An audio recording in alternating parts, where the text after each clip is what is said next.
요즘 제가 저도 이제 유튜브를 이렇게 보고 합니다만은 유튜브에서 좀 재밌는 걸 좀 보게 됐는데 요즘 제가 우주의 신비 이런 것들 요즘에 좀 흥미가 좀 생겨가지고 그런 것들을 좀 보게 되는데 한번 제가 본 것을 이렇게 같이 한번 보도록 하겠습니다. 무슨 내용이냐면 미리 조금 말씀드리면은 우리 천재 과학자 아인슈타인이라는 사람이 있었습니다. 아인슈타인.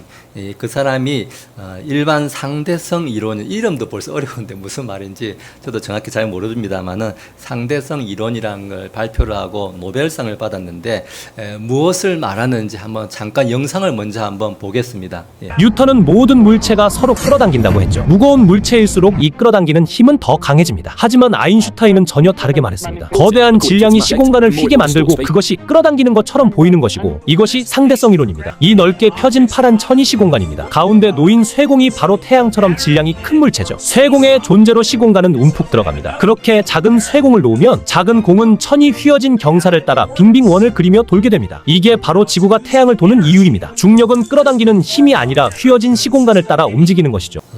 지금 저 영상을 우리가 짧게 잠깐 봤습니다만은 그동안 우리는 이제 아는 상식으로는 지구는 중력이라는 게 있어가지고 당기는 힘이 있어가지고 사람이나 이런 모든 물체를 이렇게 우리가 바로 설 수 있게 잡아 당긴다, 이렇게 이제 많이들 중력이라는 것으로 많이 배워왔습니다. 근데 그것을 이제 발견한 것은 이제 뉴턴이 1600년대 후반에 17세기 후반에 이렇게 발표를 했지만은 그로부터 한 200년이 지나가지고 1900년대 초반에 아인슈타인이라는 이 사람은 사실은 그게 아니다라는 거예요. 그게 아니라 지구가 당기는 그런 중력의 힘이 아니라 어떤 태양이 지구보다는 훨씬 크고 무겁고 단단한 거예요. 아까 쇠구슬 큰 게 놓였죠. 마치 그런 거예요. 그런 게 이렇게 떡하니 있으면은 그 주변에 있는 작은 구슬 같은 우리 지구들은 이 태양이 너무 무겁고 단단한 게 있으면은 이게 이 질량이라는 것 때문에 주변의 시간과 공간이 휘어진다는 거예요. 이렇게. 그래서 그 휘어진 골짜기를 따라서 지구도 돌고 달도 돌고 목성도 돌고 다 그렇게 돈다는 거예요. 어떤 중력에 의해서 하는 게 아니라 그건 단단한 게 있으면 우리 눈에는 보이지는 않아요. 그 질량이라는 게 눈에 보이는 건 아니에요. 보이지 않지만은 분명한 그런 힘이 있어가지고 그런 왜곡된 시공간을 따라 이동한다는 거예요. 그래서 우리가 블랙홀이다 뭐 이런 이야기도 있잖아요. 블랙홀 이런 거는 그게 너무너무 태양과는 또 비교도 안 될 만큼 더 단단한 거예요. 그 시공과 시간과 공간이 왜곡이 너무 심해가지고 그리로 가면은 갑자기 뭐 1000년 전으로 가버린다든지 이렇게 시간과 공간을 휙 다른 데로 가버리는 거예요. 그런 단단한 질량이 있으면 그런 힘이 있으면 바뀐다는 거예요. 우리가 그런 세상 속에서 살고 있다라는 것이 이제 일반 상대성 이론인 것입니다. 저걸 이제 발표했던 아인슈타인이라는 사람은 사실은 어렸을 때 그렇게 천재냐? 전혀 그 반대였다는 것입니다. 오히려 말도 좀 애가 어눌하고 어떤 뭐 영어나 외국어나 이렇게 암기 과목 이런 것들은 너무 잘 못해가지고 학교에서는 얘가 조금 모자라는 애로 그렇게 생각을 했다고 합니다. 그렇지만 아인슈타인이 5살쯤에 그 아버지가 나침판을 이렇게 딱 보여줬어요. 근데 나침판에 아무것도 없는데 그 바늘이 이렇게 움직이는 것을 보고 사람은 이 눈에 보이지는 않지만은 보이지 않는 어떤 힘이 있구나라는 것을 이 아인슈타인이 그때 이제 발견을 하고 그때부터 흥미가 생기면서 연구를 하게 되어서 나중에 장성해서 이렇게 일반 상대성 이론이라는 것을 이렇게 세상에 발표하게 되는 것입니다. 우리 사람들의 눈에 보기에는 어쩌면 어렸을 때 아인슈타인처럼 참 어떻게 보면 부족해 보이고 얘가 커서 뭐가 되겠나라는 이런 생각이 들 정도로 있지만은 무언가를 새로운 것을 이렇게 사람들이 발견을 하게 되었을 때 그 사람의 잠재되어 있던 능력이 이렇게 나타나는 것을 보게 됩니다. 근데 그런 것들 가운데 뭐가 있습니까? 우리 눈에 보이지 않는 어떤 분명한 힘이 있었다는 거예요. 사람들은 자꾸 눈에 보이는 것만 믿으려고 하는데 그렇지 않다는 것입니다. 우리 눈에 보이지 않는 힘에 의해서 그 중심에 우리는 주변으로 이렇게 맴돌 수밖에 없는 그러한 존재로 우리가 살고 있다는 것입니다. 우리 지난주 말씀을 이렇게 8장의 말씀을 이어서 계속 보고 있습니다만은 예수님께서는 제자들에게 이제 내가 잡혀서 고난을 받고 죽는다, 십자가에서 죽는다, 그리고 부활을 한다, 이 말을 들었을 때에 제자들은 많이 낙심이 되었을 거예요. 그렇지만 예수님께서는 오늘 우리가 변화산 사건이라고 부릅니다. 예수님 모습이 빛같이 이렇게 환하게 이렇게 변하는 모습을 다시 보여줌으로써 그런 낙심했던 마음, 실망했던 제자들의 마음을 다시 회복시켜 주시고 일으켜 주시는 그러한 모습을 보게 됩니다.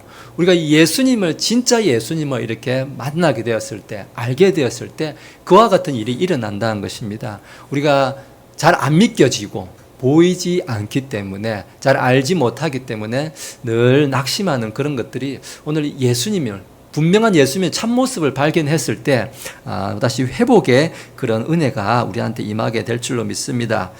오늘 2절의 말씀이 이렇게 시작을 하는데요. 제가 읽겠습니다. 엿새 뒤에, 엿새가 지났다는 것은 예수님께서 이제 고난 받으신다는 그 예고를 하시고 이제 6일쯤 지났다라는 것입니다. 예수님께서 베드로와 야고보와 요한을 취해 따로 그들을 높은 산으로 이끌고 올라가사 그들 앞에서 모습이 변하셨다라고 2절에서 이야기하고 있습니다. 제자들을 데리고 이제 높은 산에 올라가셨는데 그곳에서 예수님께서 어떤 사람이, 세탁하는 사람이 일부러 이렇게 표백제를 쓰더라도 할 수 없을 만큼 이렇게 환한 모습으로, 밝은 모습으로 예수님이 변하셨다, 빛나는 모습으로 변하셨다라고 말합니다. 예수님은 자주 이렇게 제자들을 데리고 산으로 가시는데 그런 장면들이 성경에도 나오지만은 여기에도 보면 높은 산으로 갔다라고 말합니다. 성경에서 보면은 산이란 데가 이렇게 자주 나오는데, 산이란 것은 하나님의 계시가 임하는 장소로서 성경은 비유적으로 자주 언급하고 있는 곳이 바로 산이라는 것입니다. 하나님의 나타나심이 주로 이렇게 산이라는 것을 통해서 많이 나타나고 있는데, 우리 출애굽기 19장에서도 보면은 모세가 언약의 돌판을 이렇게 십계명 돌판을 받을 때 시내산에 들어갔을 때도 보면은 모세가 그 산에 들어가자 구름이 그 산에 가득하게 이렇게 되는 것을 보게 됩니다. 그리고 그 산에서 구름 가운데서 하나님께서 말씀하시는 그런 장면이 있고, 또 우리 엘리야 같은 경우에는 이제 하나님의 산이라고 부르는 그 호렙산, 그 아하방의 아내 이세벨에게 쫓겨가지고 이제 호렙산에 들어갔을 때도 그것에서도 산에서 하나님께서 만나 주시는 그런 장면들이 기록이 되고 있습니다. 오늘 변화산 사건, 이 높은 산도 마찬가지로 예수님은 이제 십자가 죽음을 제자들에게 예고를 했는데, 제자들이 많이 이제 두려워하고 염려하고 우리가 이것으로 이제 끝나나 이렇게 생각하고 있을 때에 예수님께서 변화되는 그 모습을, 예수님의 진짜 모습을 이렇게 산에서 이게 보여주는 그런 모습을 우리한테 보여주고 있습니다. 오늘 여기에서 우리가 잠깐 생각해 볼 수 있는 것은 우리한테 필요한 게 뭐냐? 예수님을 만나야 된다는 것입니다. 참 예수님을 만났을 때에 우리가 낙심했던 그런 것들, 실망했던 것들, 이런 것들이 회복이 되게 된다라는 것입니다. 오늘 여기에 우리가 읽는 이 마가복음 9장은, 마가복음 대체로 보면은 말씀이 조금 축약되어 있어요. 상세하게 설명이 안 돼 있는데, 그때 그 상황들이 마태복음 보면은 마태복음 17장이라든지 누가복음 9장 이런 데 가면은 좀 더 상세히 설명이 좀 되어 있습니다. 보면은 참고도 할 수가 있는데요. 여기에 보면은 누가복음 9장에 보면은 예수님께서 왜 제자들을 데리고 산으로 가셨는가 이유가 좀 나와 있는데, 9장 28절에 보면은 예수님은 제자들을 데리고 기도하시러 갔다라고 이야기하고 있습니다. 제자들을 그 기도하는 가운데 오늘 하나님을 깊이 경험하게 하시기 위한 목적으로서 산으로 베드로, 야고보, 요한을 데리고 갔다라고 말씀을 하고 있습니다. 여기 성경에서는 이제 베드로, 야고보, 요한을 데리고 산으로 가서 하나님의 임재를 경험을 했다라고 하고 있습니다. 오늘 우리에게 주는 말씀은 뭘까요? 그것은 우리가 하나님의 임재가 임하는 곳으로 가야 한다라는 것입니다. 그렇다고 우리가 지금 이 시간에 뭐 이렇게 저 높은 어디 뭐 산에 가자는 말이 절대 아니에요. 성경에서 말하는 산은 하나님의 임재가 임하는 곳. 우리 지금 이 시간, 이 시대에는 어떤 곳일까요?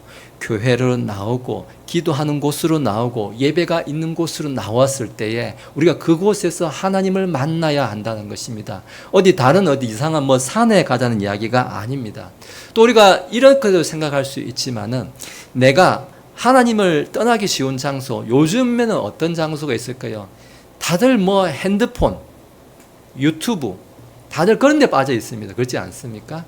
하나님을 만나는 것보다는 오히려 세상 사람들이 좋아할 만한 여러 가지에 많이 빠져 있습니다. 자기 취미에도 빠지기도 하고, 자기 개인적인 어떤 그런 또 욕심에도 빠지기도 하고, 그런 것들에 빠져 있는데, 오늘 하나님의 임재가 임하는 곳으로, 오늘 성경에서는 그 산이었지만은 예배가 있는 곳, 기도가 있는 곳, 찬양이 있는 곳, 이곳으로 오늘 나왔을 때에 우리 제자들에 있었던 이 염려가 다 사라졌듯이 우리에게 있는 염려와 두려움, 이런 것들도 다 사라지게 되는 것이다 라고 성경이 말씀해 주고 있습니다. 우리 오늘 오전에 제가 우리 찬양 처음 시작할 때도 말씀을 드렸습니다만은, 우리가 늘 염려하지만은 찬양을 부르기 시작하면은, 저도 그렇습니다. 찬양을 아침에 한 곡, 두 곡 부르잖아요. 한 두 곡 정도 시작을 하면 벌써 마음이 그냥 이 자신감이 넘치고, 오늘 하루 하나님께서 나와 또 함께 하시구나, 그런 확신을 느끼게 됩니다. 오늘 이런 것들이 우리가 필요하다라고 먼저 말씀해 주고 있습니다. 자, 예수님께서 이제 빛같이 이렇게 환하게 변화되는 모습이 있었는데, 이어서 이제 어떤 사람들이 보이냐면은, 오늘 성경에 보니까 엘리야와 모세가 나타나서 예수님과 대화하는 모습을 이렇게 보여주고 있습니다. 그러니까 엘리야가 모세와 나타나니까 아마 베드로가 적잖이 놀랐는지, 여기 보니까 5절에서 선생님, 우리가 이 초막셋을 짓고 싶습니다 하면서, 하나는 선생님을 위해서, 또 하나는 모세를 위해서, 또 하나는 엘리야를 위해서 이렇게 초막셋을 짓고 싶습니다, 이렇게 말하고 있습니다. 근데 우리가 얼핏 들으면 이게 무슨 뭐 대단한 고백인지 모르겠지만, 사실은 6절에 보면 나와 있습니다. 왜 이렇게 말했냐면은, 6절에 보면은 그들이 심히 두려워하였으므로 그가 무슨 말을 해야 할지 알지 못하였기 때문이라. 지금 베드로가 자기가 무슨 말을 해야 될지 알지 못했기 때문에 지금 말을 약간 쉽게 말하면 횡설수설 하듯이 했다는 말이에요. 어떤 특별한 고백이 아니라는 거예요. 누가복음에 보면은 여기를 어떻게 설명하고 있냐면은, 제자들이 자다가 일어났다고 되어 있습니다. 누가복음에 보면은 제자들이 자다가 예수님께서 같이 기도하러 왔는데, 제자들은 자다가 일어나 눈을 떠보니까 갑자기 엘리야가 보이고 모세가 보였던 거예요. 자다가 얼떨결에 이 광경을 보고 놀래가지고, 놀란 김에 이 모세가 초막을 셋을 짓고 싶습니다, 예수님께 이제 이렇게 이야기했다라고 성경이 말하고 있습니다. 근데 그 가운데 이제 구름 속에서 이제 음성이 들리죠. 음성이 들리는데, 이는 내 사랑하는 아들이다 하면서 그의 말을 들으라, 이렇게 이야기하고 있습니다. 아까 우리 산은 하나님의 임재가 임하는 장소, 성경에서 자주 이야기한다고 했는데, 여기 구름 속에서 한 음성이 들렸다고 하죠. 이 구름이라는 것도 성경에서는 자주 비유적으로 하나님을 이렇게 자주 말하고 있습니다. 하나님의 임재를 말하고 있는데, 우리 아까 시내산에서도 구름이, 모세가 산으로 들어갔을 때 구름이 나타나서 구름 가운데서 하나님의 음성이 들리는 것도 기록이 되어 있지만은, 우리 사도행전 1장에 보면요, 예수님께서 부활하셔가지고 하늘로 승천하는 장면이 이렇게 나와 있어요. 근데 거기에도 보면은 예수님께서 승천하는데 구름들 속으로 이렇게 올라가셨다고 되어 있어요. 구름들 속으로. 그러나 예수님께서 하나님께로 들어가셨다, 이런 것을 구름 속으로 들어갔다라고 비유적으로 표현하고 있는 거예요.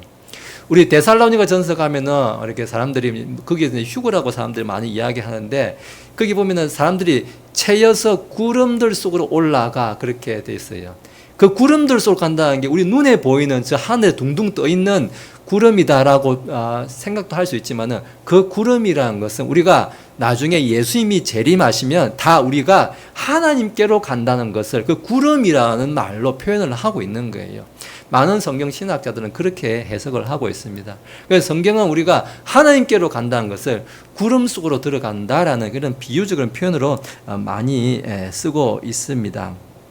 근데 오늘 이게 7절에 있었던 말씀, 그의 말을 들으라 이렇게 하는 이게 하나님의 음성이 그렇게 이야기하고 있는데 모세와 엘리야가 예수님께 가까이 있다가 갑자기 이 음성이 나고 나서 예수님 주변에 있던 모세와 엘리야가 사라집니다. 모세와 엘리야가 예수님과 함께 있는 것이 아니라 잠깐 있었지만은 곧바로 사라지면서 이 구름 가운데 하나님의 음성은 너희는 그의 말을 들으라 이렇게 말합니다. 너희는 예수님의 말을 들으라 하면서 모세와 엘리야는 사라진다는 것입니다. 우리 모세가 어떤 사람입니까? 이스라엘 사람들에게 있어서 모세라는 것은 아주 율법을 받은 사람입니다. 절대자 같은 그런 존재입니다. 모세 하면 더 이상 유대인들에게 설명이 필요 없는 사람이죠. 엘리야는 많은 선지자도 있었지만 대언자도 있었지만 그 대언자 중에 어쩌면 가장 대표적인 사람이 엘리야였을 거예요. 갈멜산에 그 840명의 그 대언자들, 바알의 대언자들과 이렇게 싸워서 이긴 그런 사람, 하나님을 이렇게 만났던 사람. 엘리야와 모세 하면 아마 구약의 사람들이 가장 대표적인 사람인데 오늘 그 사람들이 예수님과 함께 있었지만은 그래서 그걸 보고 베드로는 우리가 초막 셋을 지어가지고 예수님과 그분들을 같이 살고 싶다고 하는데 그분들은 사라진다는 거예요. 우리한테 오늘 이것이 무엇을 말할까요? 그 사람들이 아무리 대단했어도 모세와 엘리야가 아무리 대단했어도 그 사람들은 과거의 사람인 거예요. 오늘 우리는 누구를 봐야 됩니까? 예수 그리스도를 봐야 되는 거예요. 그 사람들은 잠시 있다가 사라지는 사람들이에요. 모세와 엘리야, 물론 하나님께서 그 사람들 크게 사용하셨어요. 율법을 주시고 바알의 대언자들을 다 쫓아내는 그런 대단한 일을 하셨어요. 그렇지만은 그는 잠시 있는 거예요. 잠시 있다가 사라져버리는 그런 아침 안개 같은 존재라는 것입니다. 이 세상 사람들, 목사가 됐건 어떤 사람들이 됐건 어떤 유명한 사람이 됐건 잠시 있다가 사라질 뿐인 거예요. 오늘 하나님께서 뭐라고 말씀합니까? 너희는 그의 말을 들으라. 예수 그리스도의 말을 들으라고 말하고 있습니다. 우리는 예수 그리스도의 말을 듣는 사람이 되어야 한다라고 오늘 성경이 말하고 있는 것입니다. 과거에 내가 들었던 그 어떤 가르침, 내가 경험했던 전통, 내가 경험했던 것, 내가 알고 있던 지식, 그게 뭐가 됐든지 모세와 같고 엘리야와 같을지라도 우리는 이 시대에 이제 누구의 말을 들어야 됩니까? 예수 그리스도의 말씀을 우리는 듣고 살아야 한다라고 오늘 하나님께서 이 구름 가운데서 베드로와 이 제자들 야고보와 요한에게 말씀해 주시고 있는 것입니다. 우리 신명기에 가면은 신명기 18장 15절에서 모세는 앞으로 장차 오실 예수님을 이렇게 대언하고 있습니다. 주 내 하나님께서 내 한가운데서 곧 내 형제들 중에서 나와 같은 대언자 하나를 너를 위해 일으키시리니 너희는 그의 말에 귀를 기울일지니라. 모세도 같은 말을 합니다. 너희는 그의 말을 들으라. 모세가 말하고 있습니다. 모세의 말을 듣는 것이 아니라 예수 그리스도의 말씀을 우리는 듣고 살아야 한다라고 오늘 우리에게 다시 말씀해 주고 있는 것입니다. 자, 예수님께서는 제자들 베드로와 야고보와 요한에게 이 변화된 모습을 오늘 보여주시고 계십니다. 그러면서 이 구름들 가운데서 하나님의 음성은 너희는 그의 말을 들으라.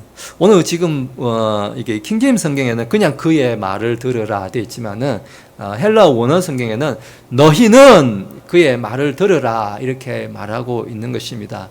세상 누구의 말보다 예수님의 말씀, 특별히 성경에 기록된 말씀을 우리는 지금 따라야 한다라고 이야기하고 있습니다. 반대로 말하면 뭡니까? 세상의 말을 듣지 말아라는 것입니다. 반대로 말하면 세상의 말은 뭡니까? 예수 믿으면은 만사 형통하고, 예수 믿으면은 쾌락을 즐기고, 예수 믿으면 고난받지 않는다. 너희는 고난받지 않는다. 그게 다 세상의 말이라는 것입니다. 결코 그렇지 않다는 것입니다. 예수님께서 마가복음 이 8장에서 뭐라고 말씀드렸습니까? 내가 여기 왜 왔냐면은 나는 고난받아서 죽고 다시 부활하기 위해서 왔다라고 말했습니다.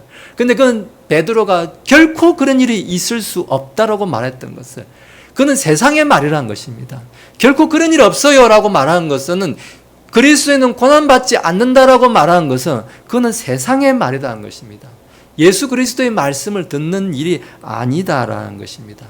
진짜 예수님의 길은 뭡니까? 오늘 마가복음 8장에 있는 것이 말씀처럼 고난당하고 죽임당합니다. 그러나 반드시 다시 부활하게 된다라는 것입니다. 오늘 그분이 당한, 우리 예수 그리스도께 당한 그런 모욕과 고난, 이 길을 뒤따라가는 삶, 제자조의 삶, 오늘 그것이 예수님께서 말씀하시는 길이고, 오늘 그 길을 따라갔을 때 그 마지막에는 무슨 일이 있다고 말합니까? 오늘 예수님께서 빛나는 모습으로 변하셨던 것처럼 우리가 또한 마찬가지로 그 고난 마지막에는 오늘 빛나는 모습으로 우리가 다 변화될 것이다 라고 약속을 주고 있는 것입니다. 우리가 이렇게 이제 이야기를 하면은 우리 다 변화됩니다. 변화됩니다. 이렇게 참 희망의 말씀, 긍정의 말씀 다 좋은 말씀입니다. 믿습니다. 아멘입니다. 근데 어떻습니까? 예배를 마치고 집에 가면 무슨 생각 듭니까? 잘 안 되는데요. 그렇지 않습니까? 사실은 그렇지 않습니까? 집으로 가면은 잘 안 되잖아요. 솔직히 우리끼리 이야기지만은 그렇지 않나요? 잘 안 됩니다. 저도 마찬가지입니다. 하나도 다를 게 없습니다. 잘 변하지 않는다는 것입니다. 그냥 짠 변했으면 좋겠는데 잘 변하지가 않는다는 것입니다. 교회를 10년 다녔다고 20년 다녔다고 30년 40년 다녀도 잘 변하지 않는 게 우리 모습인 것 같습니다. 왜 잘 변하지 않을까? 거기에 대해서 좀 생각을 해봤는데요. 오늘 11절의 말씀이 보니까는 오늘 제자들이 오늘 예수님께서 하시는 말씀, 변화된 모습, 또 구름 속에서 너희는 그의 말을 들으라 이렇게 하는데 제자들이 질문을 합니다. 11절에 어찌하여 서기관들은 반드시 엘리야가 먼저 와야 한다고 말합니까? 이렇게 질문합니다. 예수님 알겠습니다. 하나님 알겠습니다. 알겠는데요. 그런데요, 왜 우리 조상들은 말씀에 성경 기록에 보면은 왜 마지막 때가 되면 엘리야가, 우리 조상들 가운데 엘리야가 먼저 와야 된다고 성경에 그렇게 기록되어 있잖아요. 이게 말라기 가면 말라기 4장 5절에 있는 말씀입니다. 이 주의 날이 이르기 전에 대언자 엘리야가 반드시 와야 한다는 말씀이 기록이 되어 있습니다. 말씀에 근거한 질문인 거죠. 당연한 질문입니다.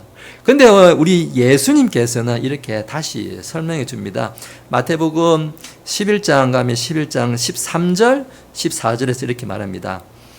모든 대언자들과 율법은 요한까지 대언하였나니, 침례자 요한을 말한 겁니다.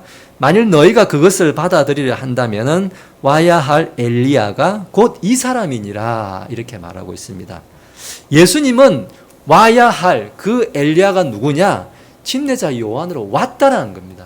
이미 요한으로서 그 엘리야의 영으로서 온 이 엘리야가 너희가 고대하는 그 엘리야였다.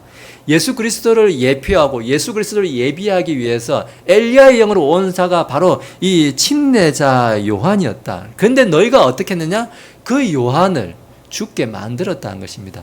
꼭 이 너희라는 것은 제자들만 가르치는 것이 아니라 이 세상이 말하는 겁니다. 이 세상이 그 침례자 요한을 죽도록 만들었다. 마찬가지로 예수님도 이 요한처럼 그렇게 고난받고 죽게 된다라고 오늘 그런 말씀들을 하고 있습니다. 여기 근데 예수님께서 그렇게 말씀하셨죠. 마태복음 11장에서 자기들이 원하는 것을 행하였다라고. 자기들이 행하는 것을. 왔지만은, 침례자 요한이 왔지만은 세상 사람들은 어떻습니까? 자기들이 원하는 것을 행하였다 이렇게 말하고 있는 것입니다. 우리가 원하는 것, 예수님이 말씀하시는 것, 성경에 말씀하시는 것이 아니라 내가 원하는 것, 그 말씀 저는 아닌데요. 예수님께서 아까 베드로한테 8장에서 말했지만 나는 고난받고 죽는다고 말했지만 아니 저는 그거 아닌데요. 저는 그런 거 아닌데요.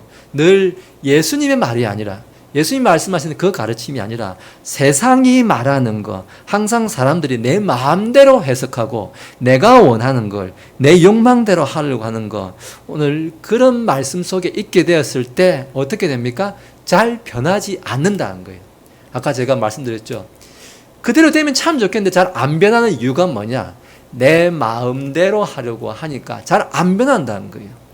예수님의 말씀, 너희는 그의 말을 들으라고 하지만은 우리가 예수님의 말씀을 듣는다고 하는데 사실은 우리 말에 좀 끼워 맞춰가지고 이렇게 좀 해주면 안 될까요? 라고 하는 그 마음이 있을 때 우리가 잘 변하지 않는다라는 말씀을 오늘 함께 주고 있습니다.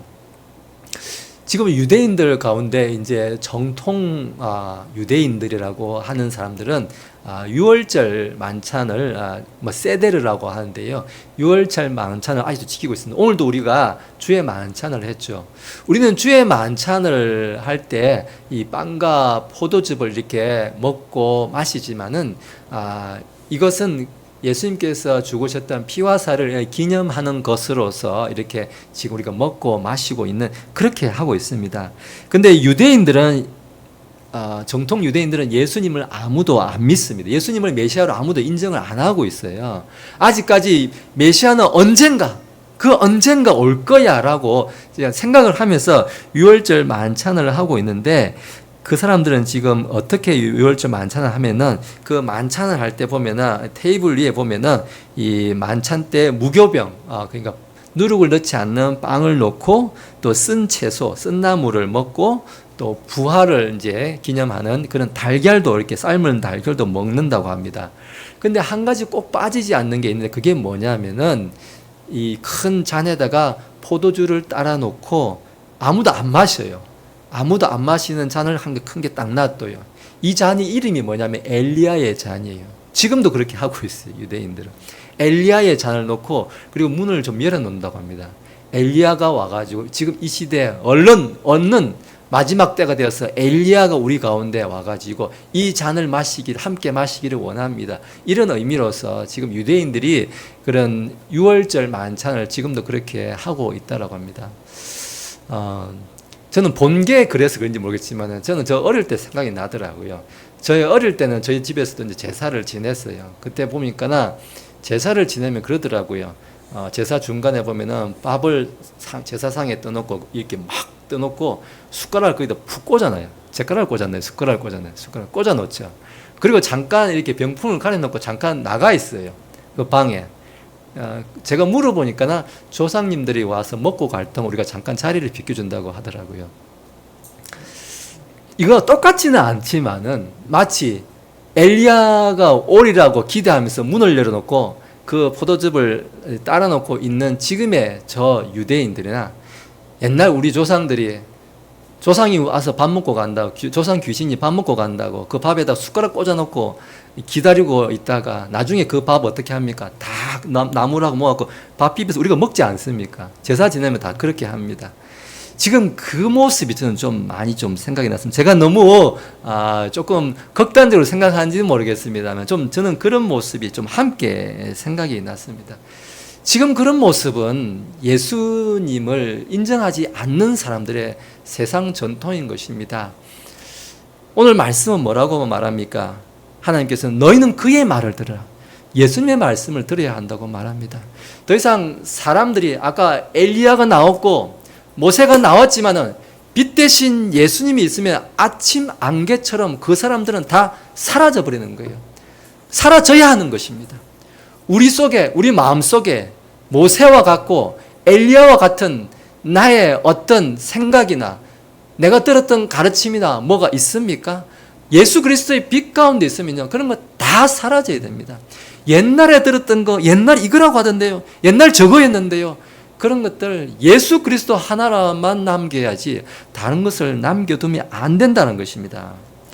오늘 제가 말씀을 이렇게 다시 묵상하면서 보니까 우리 마가복음 오늘 본문이 9장 1절에 이런 말씀이 있었죠. 여기 서 있는 자들 가운데 몇 사람은 하나님의 왕국이 권능 있게 오는 것을 볼 때까지 죽음을 맛보지 아니한다라고 말하고 있는데요. 이게 헬라 원어 성경을 보면 그렇게 말하고 있지 않습니다. 헬라 원어 성경을 보면 번역이 이렇습니다. 여기 서 있는 사람들 가운데는 죽기 전에 하나님의 나라가 권능을 떨치며 와 있는 것을 볼 사람들도 있다라고 말합니다.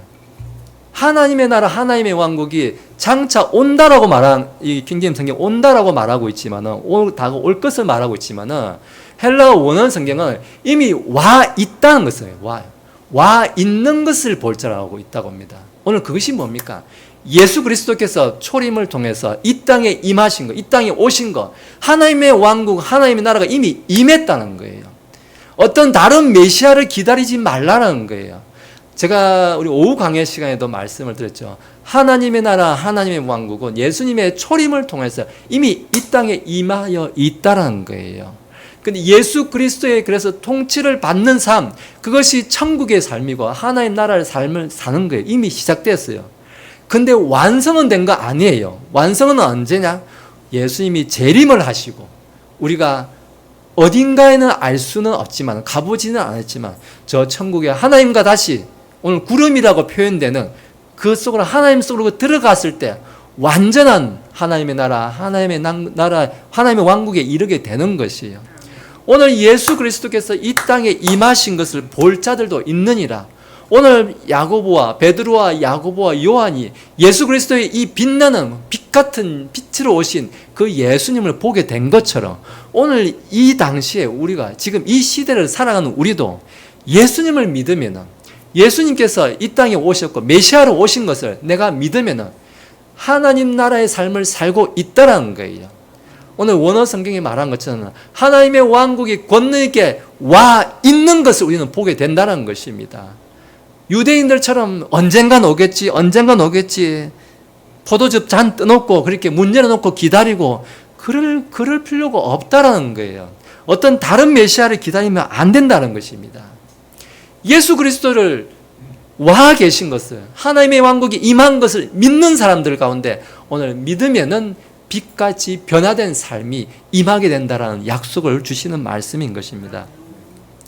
제가 주중에는 제 이제 고향의 친구 중에 제가 지금도 제일 가까운 유일한 단 한 명의 친구를 꽂아라면은 한 명의 그 친구 이름이 이제 박정호라는 친구. 제 이름도 비슷해요. 박정호라는 친구가 저랑 가장 가까운 친구가 있는데 친구 아버님이 이제 별세를 하셔가지고 제가 오랜만에 부산을 그렇게 조문을 다녀왔습니다.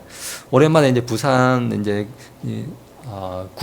구포라는 이제 낙동강 근처인데 구포역에 이제 내려가지고 이제 문상을 이제 가게 되는데 제가 부산에 그때 구포 근처에 옛날에 21살 때 이제 그게 살았었는데 거의 한 30년 만에 이제 부산 구포역을 이제 가게 되었습니다. 옛날하고는 완전히 이제 다르게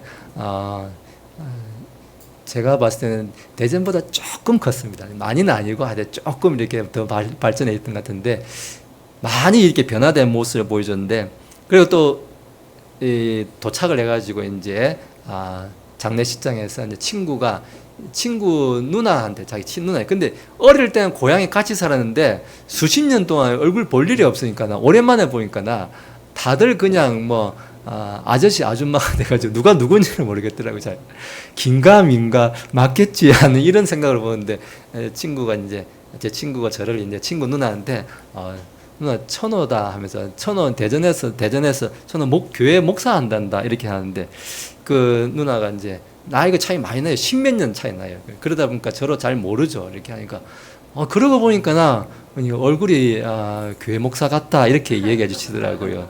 제가 마음에서 너무 안심이 되더라고요.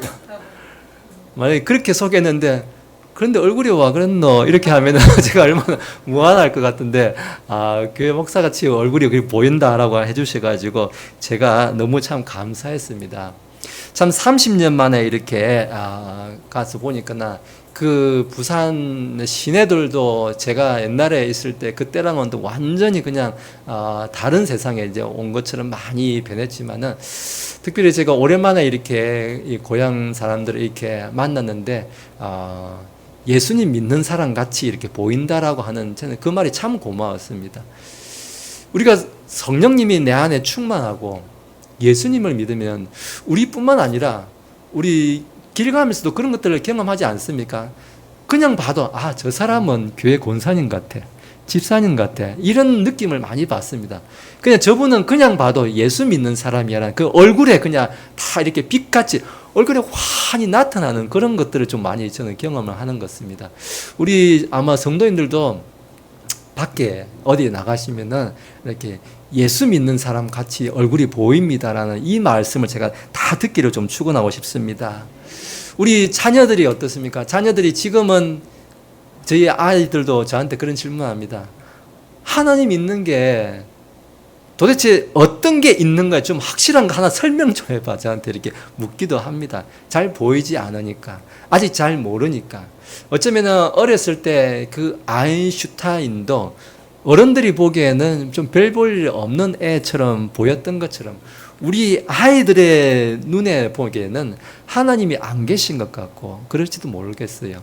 근데 아까 제가 이 동영상 이렇게 보여드렸죠. 우리 눈에는 보이지 않지만 우리는 엄청난 힘에 의해서 이 지구가 삥삥삥삥 돈다는 거예요. 제가 이 진화론을 말하는 게 아니고 하나님의 힘에 의해서 돈다고 하는 것을 지금 말씀드리고 있는 거예요. 하나님이 아니시면 그런 힘이 작용할 수가 없다는 거예요. 이 땅이, 이 지구가 아무리 크고 그렇게 해도 그 태양이라는 그 엄청난 질량 그 주변으로 빙빙빙빙 그냥 우리가 쓸려서 돌듯이 하나님이 붙드시고 계시기 때문에 우리가 그렇게 움직일 수 있다는 거예요. 오늘 제자들의 그 낙심했던 마음들, 어쩌면 우리 아이들이 아직까지 하나님이 느껴지지 않고 하나님이 빛 같은 그 예수님이 잘 실감나지 않기 때문에. 왜 그렇습니까? 아직 경험이 적어요. 아직 이제 십몇 년 이렇게 겨우 이제 세상을 경험하면서 학교 조금 다니고 했기 때문에 예수님을 경험할 만한 기회가 적었을 거예요. 근데 여러 가지 경험들을 하면 오늘 아마도 우리 자녀들한테 아직 보이지 않는 그 예수님이 저는 분명히 보이게 될 줄로 믿습니다. 시간이 지나고 많은 것들을 경험하게 되면 분명히 우리 자녀들도 예수님을 저는 경험하게 될 줄로 믿습니다. 오늘 우리에게 주시는 말씀은 예수님 만나면, 예수님 경험하면 우리가 다 변화된다는 거예요. 바뀐다는 거예요. 아직 예수님을 경험하지 못했기 때문에 이거 뭐 되겠어? 이거 뭐 그때나 지금이나 뭐가 달라? 뭐가 바뀌겠어? 늘 그런 의문이 생기고 그런 생각이 든다는 것입니다. 근데 오늘 예수님을, 변화된 예수님을, 진짜 예수님을, 빛 같은 예수님을 만나게 되면은 제자들도 변했듯이 우리도 다 변화된다라고 그 말씀을 주고 계신 것입니다. 오늘 제가 설교의 제목을 주님 만나면 다시 일어섭니다, 이런 제목으로서 함께 말씀을 나누었습니다. 오늘 말씀은 우리에게 좀 한 가지 도전의 말씀을 주시는 것입니다. 내 삶 속에서 하나님은 나에게 어떤 변화를 요구하고 계시는가?